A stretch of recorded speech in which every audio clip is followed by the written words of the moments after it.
لوگو، بندگی اختیار کرو اپنے اس رب کی جو تمہارا اور تم سے پہلے جو ہو گزرے ہیں ان سب کا خالق ہے۔ تمہارے بچنے کی توقع اسی صورت سے ہو سکتی ہے۔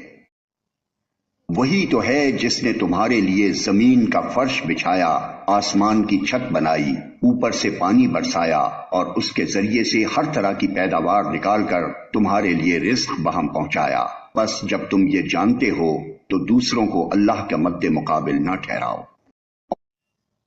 اور اگر تمہیں اس امر میں شک ہے کہ یہ کتاب جو ہم نے اپنے بندے پر اتاری ہے یہ ہماری ہے یا نہیں، تو اس کے مانند ایک ہی صورت بنا لاؤ، اپنے سارے ہم نواؤں کو بلا لو، ایک اللہ کو چھوڑ کر باقی جس جس کی چاہو مدد لے لو۔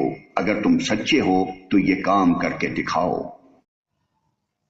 لیکن اگر تم نے ایسا نہ کیا اور یقیناً کبھی نہیں کر سکتے تو ڈرو اس آگ سے جس کا ایندھن بنیں گے انسان اور پتھر، جو مہیا کی گئی ہے منکرین حق کے لیے۔